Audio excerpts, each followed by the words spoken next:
السلام علیکم ورحمۃ اللہ وبرکاتہ۔ الحمدللہ وکفا وسلام علی عبادہ الذین اصطفیٰ۔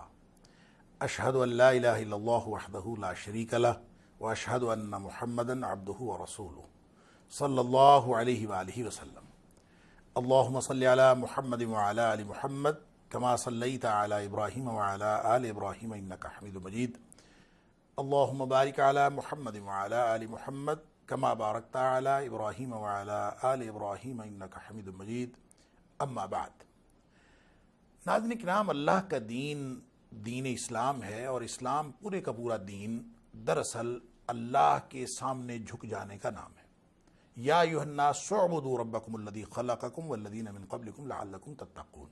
اے کائنات کے لوگو، ایک پالن ہار جو تمہارا رب ہے اس کے غلام بن جاؤ، اس کی غلامی میں آ جاؤ۔ کیوں غلامی میں آ جاؤ؟ اس لیے کہ وہ تمہارا خالق بھی ہے، وہ صرف تمہارا پالن ہار نہیں ہے، تمہارا خالق بھی ہے۔ خالق کا حق ہے اور مخلوق کا فرض ہے کہ وہ اس کی بندگی اور اس کی غلامی کرے۔ والذین من قبلکم، تم سے پہلے لوگوں کا خالق بھی وہی ہے، اور جب یہ تم کرو گے لعلکم تتقون، تو تم اس دائرے میں داخل ہو جاؤ گے جو کامیاب لوگوں کا دائرہ ہے، متقین کا، یعنی اللہ کی ناراضگی سے بچنے والے بن جاؤ گے اور اللہ کی رضامندی حاصل کرنے والے بن جاؤ گے۔ ناظرین کرام، دراصل اللہ کریم نے پورے کا پورا دین جو ہمیں دیا ہے وہ اپنی ناراضگی سے بچنے کا اور اپنی خوشنودی حاصل کرنے کا ایک طریقہ بتایا ہے، اسی کا نام اسلام ہے۔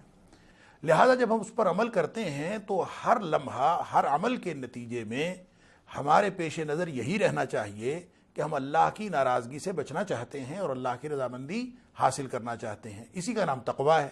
لہٰذا پوری زندگی اور زندگی کا کوئی عمل بھی، کوئی ایک عمل بھی ایسا نہیں ہے جو تقوی سے خالی ہو۔ اگر تقوی سے خالی ہوگا یعنی اس کا مقصد اللہ کی ناراضگی سے بچنا نہیں ہوگا اور اللہ کی رضامندی حاصل کرنا نہیں ہوگا، تو اس کا مطلب یہ ہوگا کہ وہ عمل اللہ کے لیے نہیں ہے، وہ تو کسی اور مقصد کے لیے ہے۔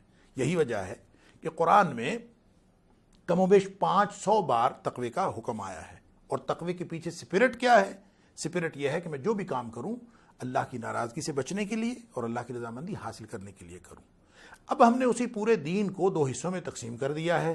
کچھ کام ایسے ہیں جن کو ہم کہتے ہیں یہ حقوق اللہ ہیں، کچھ کام ایسے ہیں جن کو ہم کہتے ہیں یہ حقوق العباد ہیں، یعنی اللہ کے حق اور بندوں کے حق، اللہ کے بندوں کے حق۔ اللہ کے حق کیا ہیں؟ مثلا ہم نماز پڑھتے ہیں، ہم روزہ رکھتے ہیں، ہم زکوٰۃ دیتے ہیں، ہم حج کرتے ہیں اور صدقہ خیرات کرتے ہیں، جو کچھ بھی کرتے ہیں یہ سارے گویا حقوق اللہ ہیں۔ اب ساتھ اللہ کے بندوں کے حقوق ہیں۔ صدقہ خیرات ایک طرف اللہ کا حق بھی ہے، ایک جو اللہ کے دیے ہوئے مال میں سے دینا ہے، پھر لوگوں کا حق بھی ہے۔ وفی اموالہم حق معلوم للسائل والمحروم، کوئی مانگنے والا ہو یا ویسے محتاج ہو، اس کو دینا، وہ آپ کے مال کے اندر اللہ نے حصہ رکھا ہے۔ اب یہ جو حقوق اللہ اور حقوق العباد میں ہم جو فرق کرتے ہیں، اس پر پھر ایک اور کانسیپٹ ذہن میں آتا ہے کہ حقوق اللہ تو اللہ معاف کر دے گا، حقوق العباد معاف نہیں ہونے۔ لہٰذا لوگ یہ سمجھتے ہیں کہ حقوق العباد زیادہ اہم ہیں، حقوق اللہ کم اہم ہیں، لہٰذا حقوق اللہ نہ بھی پورے کیے جائیں تو کام بن سکتا ہے، حقوق العباد لازماً پورے کیے جائیں۔ کچھ لوگوں نے کہا کہ نہیں، چونکہ اللہ کائنات کا خالق ہے لہٰذا حقوق اللہ زیادہ اہم ہیں۔ اس اعتبار سے ہم نے دین کو حصوں بخروں میں تقسیم کر دیا، اپنی مرضی کے کام کر لیے۔ کچھ لوگوں نے نمازوں روزوں کو زیادہ اہمیت دے دی، کچھ لوگوں نے خدمت خلق کو زیادہ اہمیت دے دی۔ ایسی بات نہیں ہے ناظرین کرام، دین ایک کمپلیٹ پیکیج ہے، اور اس میں حقوق اللہ بھی ہیں، اس میں حقوق العباد بھی ہیں۔ یا ایھا الذین آمنوا ادخلوا فی السلم کافہ، اے ایمان والو اسلام میں پورے کے پورے داخل ہو جاؤ۔ یہ مکمل پیکیج ہے، اس میں پک اینڈ چوز نہیں ہے۔ ہم یہ خود سے کر نہیں سکتے کہ یہ میں حقوق اللہ پورے کر لوں گا، حقوق العباد رہنے دیتا ہوں، یا حقوق العباد پورے کر لوں، حقوق اللہ رہنے دیتا ہوں۔ ایسا ہم کر سکتے نہیں۔ یہ پورے کا پورا دین ہمارے اوپر لاگو ہوتا ہے، پورا پیکیج ہے، یا اس میں داخل ہونا ہے یا اس سے نکل آنا ہے۔ جب ہم اس میں داخل ہوتے ہیں تو اپنی مرضی ختم ہو جاتی ہے۔ پورا دین ہم فرمانبرداری کرتے ہیں، اس میں حقوق اللہ بھی آ جاتے ہیں، حقوق العباد بھی آ جاتے ہیں۔ لیکن جب ہم دین اسلام کا اعلان کرتے ہیں تو اصل میں اللہ کی فرمانبرداری، اللہ کی ناراضگی سے بچنا، اللہ کی رضامندی حاصل کرنا مقصد اور مقصد وحید قرار پاتا ہے، واحد مقصد قرار پاتا ہے، اور یہی ہماری زندگی کا مقصد ہے۔ وما خلقت الجن والانس الا لیعبدون، کہ تمہاری زندگی جو میں نے انسانوں اور جنوں کو پیدا ہی صرف اس لیے کیا ہے تاکہ وہ میری غلامی کریں۔ اب جب اللہ نے غلامی کے لیے پیدا کیا ہے تو جب آپ حقوق اللہ ادا کر رہے ہیں تو بھی دراصل آپ حقوق اللہ کی غلامی کر رہے ہیں۔ جب آپ حقوق العباد ادا کر رہے ہیں تب بھی آپ اصل میں اللہ کی غلامی کر رہے ہیں۔ ماں کے ساتھ حسن سلوک، باپ کی اطاعت، رشتہ داروں سے اچھا سلوک، اولاد کے حقوق، یہ جو اہل خانہ اور اہل محلہ کے حقوق، ساری انسانیت کے حقوق، یہ کس نے متعین کیے ہیں؟ اللہ نے۔ جب انسان کسی کے ساتھ اچھا سلوک کر رہا ہوتا ہے، ماں کے ساتھ حسن سلوک کر رہا ہے یا کسی کے ساتھ اچھا کام کر رہا ہے تو وہ کیوں کر رہا ہے؟ اس کا مقصد کیا ہے؟ مقصد تو وہی ہے کہ میں نے اللہ کو راضی کرنا ہے، اللہ کی ناراضگی سے بچنا ہے۔ ماں ناراض ہوگی، میرا اللہ ناراض ہو جائے گا، میرا باپ ناراض ہوگا، میرا اللہ ناراض ہو جائے گا۔ نبی پاک صلی اللہ علیہ وسلم نے فرمایا رضا الرب فی رضا الوالد و سخط الرب فی سخط الوالد، اللہ کی رضامندی والد کی رضامندی ہے، رضامندی میں ہے۔ دوبارہ کہوں گا، اللہ کی رضامندی والد کی رضامندی میں ہے اور اللہ کی ناراضگی والد کی ناراضگی میں ہے۔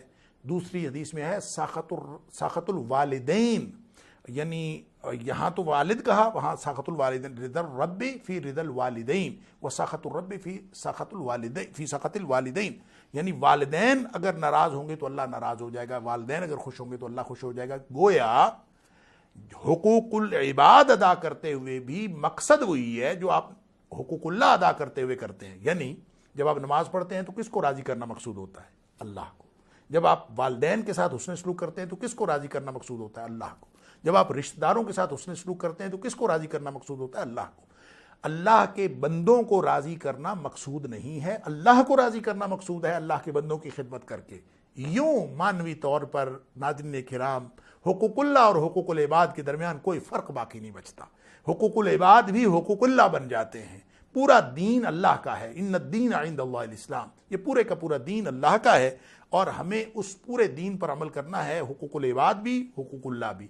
جب آپ اپنے والدہ کو راضی کرنے کے لیے زندگی گزار رہے ہوں تو والدہ اگر ناراض رہے تو اس کا مطلب یہ ہے کہ آپ کی زندگی تباہ ہو گئی۔ آپ رشتہ داروں کو راضی کرنے کے لیے زندگی گزار رہے ہوں، رشتہ دار راضی نہ ہوں تو اس کا مطلب ہے زندگی تباہ ہو گئی۔ نہیں، میرے اللہ نے ہمارے ذمے کوشش کرنا رکھا ہے۔ لیس للانسان الا ما سعی وان سعیہ سوف یری، کہ انسان کے ذمے صرف اس بات وہ ہے جس کی کوشش کرتا ہے۔ کوشش کرنا ہمارے ذمے ہے۔ آپ والدہ کو خوش کرنے کی کوشش کریں، رشتہ داروں کو خوش کرنے کی کوشش کریں، لیکن مقصد کیا ہے؟ میرا اللہ راضی ہو جائے۔ لہٰذا والدین راضی ہوں یا نہ ہوں، اگر آپ ان کو راضی کرنے کے لیے صدق دل سے کوشش کر رہے ہیں تو اللہ انشاءاللہ راضی ہے۔ آپ رشتہ داروں کے ساتھ حسن سلوک کر رہے ہیں، کیوں کر رہے ہیں؟ کہ اللہ راضی ہو جائے۔ لہٰذا ناظرین کرام آپ دیکھتے ہیں کہ سورہ نساء کی آیت نمبر 36 میں جو حقوق العباد کی جامع آیت ہے اس کا آغاز پتہ ہے کہاں سے ہوتا ہے؟ وَاعْبُدُوا اللَّهَ وَلَا تُشْرِكُوا بِهِ شَيْئًا، اللہ کی بندگی کرو اور اللہ کے ساتھ کسی کو شریک نہ ٹھہراؤ۔ اس کے بعد سارے حقوق العباد کا ذکر ہے۔ گویا یہ آیت یہ پکار کے کہہ رہی ہے کہ حقوق اللہ اور حقوق العباد میں ادائیگی کے اعتبار سے عملاً تو فرق ہو سکتا ہے، مانوی طور پر اور مقصدیت کے اعتبار سے کوئی فرق نہیں ہے۔ ظاہری طور پر ظاہر ہے، آپ ایک طرف اللہ کے سامنے سجدہ ریز ہیں، ایک طرف آپ اپنا خدمت کا بازو جھکائے ہوئے ہیں والدین کے سامنے۔ جیسے قرآن کہتا ہے وَخْفِضْ لَهُمَا جَنَاحَ الذُّلِّ مِنَ الرَّحْمَةِ، اپنے والدین کے سامنے ہمیشہ خدمت کا بازو جھکائے رکھو، سبحان اللہ۔ لیکن مقصد اس سے بھی اللہ کو راضی کرنا ہے، مقصد اس سے بھی اللہ کو راضی کرنا ہے۔ اور یوں اللہ تعالیٰ وَاعْبُدُوا اللَّهَ وَلَا تُشْرِكُوا بِهِ شَيْئًا سے آیت شروع کر کے کہ اللہ کی بندگی کرو، اس کے ساتھ کسی کو شریک نہ ٹھہراؤ۔ وَبِالْوَالِدَيْنِ إِحْسَانًا وَبِذِي الْقُرْبَىٰ وَالْيَتَامَىٰ وَالْمَسَاكِينِ وَابْنِ السَّبِيلِ والجار ذی القربیٰ والجار الجنوب والصاحب بالجنب، جتنے بھی حقوق اللہ تعالیٰ نے فرمایا کہ رشتہ داروں کے اور یتیموں کے، مسکینوں کے، مسافروں کے اور آپ کے رشتہ دار ہمسائے کے اور اجنبی ہمسائے کے، یہ جتنے بھی حقوق ہیں یہ سارے کے سارے اللہ کی بندگی کے ذیل میں ہیں۔ گویا انسان اگر حقوق العباد ادا کر رہا ہو اور مقصد یہ ہو کہ میرا اللہ راضی ہو جائے تو یہی وہ سپرٹ ہے اور یہی وہ جذبہ ہے جو دراصل اللہ کو ہم سے مقصود ہے۔ اور اس اعتبار سے دونوں میں مانوی طور پر کوئی فرق نہیں رہتا۔ حقوق اللہ بھی ہمیں ادا کرنے ہیں، حقوق العباد بھی ہمیں ادا کرنے ہیں۔ مقصد دونوں سے اپنے اللہ کو راضی کرنا ہے، اس کی ناراضگی سے بچنا ہے۔ جب وہ راضی ہو گیا تو انشاءاللہ دنیا بھی بن گئی، آخرت بھی بن جائے گی۔ اللہ تعالیٰ مجھے اور آپ کو، ہم سب کو دین پر، پورے کے پورے دین پر پورا عمل کرنے کی توفیق عطا فرمائے۔ وآخر دعوانا الحمدللہ رب العالمین۔